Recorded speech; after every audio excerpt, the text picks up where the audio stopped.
Hi friends, आज मैं reels देख रही थी तो उसमें मैंने एक नॉट जस्ट ग्रैंड माँ करके एक रील देखी। 58 ईयर्स की वो लेडी हैं, पुशअप्स कर रही हैं एंड बड़ा मीडियम सा साइज़ है बॉडी का। ऐसा भी नहीं है कि वो बहुत लीन थिन है या बहुत एथलेटिक बॉडी है उनकी, but I really appreciate that lady. मतलब 58 ईयर्स की एज में जहाँ वो दादी भी हैं और बहुत लेट उन्होंने स्टार्ट किया है, ऑलमोस्ट 50s के आसपास जाके उन्होंने अपनी बॉडी को संभालना स्टार्ट किया है। वो जिमिंग कर रही हैं और जिमिंग के अंदर भी वो बेसिक स्ट्रेंथनिंग एक्सरसाइजेज वो दिखा रही हैं। आप प्लीज़ वो रील देखिएगा, मेरा उनसे कोई ताल्लुक नहीं है, मैंने फर्स्ट टाइम ही उनकी रील को देखा है।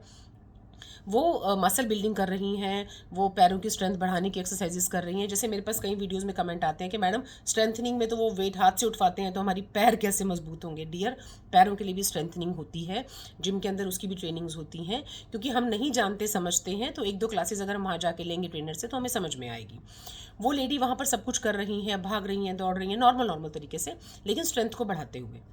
और वो इस बात को प्रूव कर रही हैं जिस पॉइंट को मैं मेडिकली एज अपने पेशेंट्स को एज अ गायनेकोलॉजिस्ट में बताती हूँ कि प्लीज़ 50 के आसपास जाकर अपनी बॉडी को अब संभाल लीजिए, उसके बाद ये नहीं संभलेगी।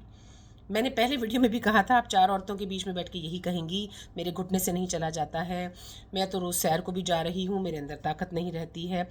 आपको अपनी स्ट्रेंथ चेक करनी है ना 50 के आसपास, सिर्फ दो ही चीज़ें कीजिए। आप सिर्फ एक गली में, अपने घर की एक गली में भाग कर देखिए, क्या भाग पा रही हैं, कितनी देर तक भाग पा रही हैं। अपनी सीढ़ियाँ बिना सांस चढ़े क्या आप लगातार ऊपर नीचे उतर चढ़ पा रही हैं? अगर नहीं तो आपकी स्ट्रेंथन नहीं है बॉडी की। आप एक बार उसका वीडियो देखिए और समझिए कि वो बहुत बेसिक्स तरीके से अपनी बॉडी को स्ट्रेंथन कर रही है। और साथ ही सेकंड फैक्टर है डाइट फैक्टर। लेकिन नॉर्मल सिंपल सैर आपकी मोबिलिटी इंप्रूव कर सकती है, स्ट्रेंथन नहीं करती आपको। तो आपने क्या करना है, डाइट फैक्टर तो इंप्रूव करने ही करने हैं, अपनी डाइट में प्रोटीन डाइट बढ़ानी ही बढ़ानी है, अच्छी नीट एंड क्लीन डाइट खानी है और थोड़ी कम खानी है, बहुत पेट भर के खाना हमें नहीं खाना है। सेकेंड चीज़ जो स्ट्रेंथनिंग पॉइंट है, लेडीज़ इसको एक्सेप्ट करना ही पड़ेगा कि स्ट्रेंथनिंग तो लेनी ही पड़ेगी।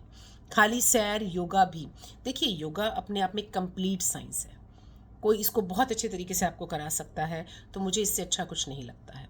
लेकिन हम लेडीज़ के साथ प्रॉब्लम ये है, हमें टीचर्स अच्छे नहीं मिलते हैं योगा के। योग करने के लिए हमें बेसिक चीज़ें, थैंक्स टू रामदेव, एटलीस्ट उसने दुनिया को तो जगाया। बाकी मैं उसकी पॉलिटिक्स में नहीं जाना चाहती, लेकिन उसने एटलीस्ट दुनिया की औरतों को बैठे बैठे बटरफ्लाई एक्सरसाइजेज, चलना फिरना और कुछ श्वास की एक्सरसाइजेज, प्राणायाम, कुछ तो उसने स्टार्ट किया इस देश के अंदर। तो इसी तरीके से अब एक बार अगर हमारी स्ट्रेंथनिंग भी स्टार्ट हो जाए, जिससे कि हम टांगे बाजू चला सकें, चाहे आपका यूरिक एसिड बढ़ा हुआ है, चाहे आपको थायराइड है, चाहे आपको बीपी है, इन सब चीज़ों को ध्यान रखते हुए भी आप इस तरफ जा सकती हैं। आप प्लीज़ कोशिश कीजिए, ज़िंदगी बदल जाती है।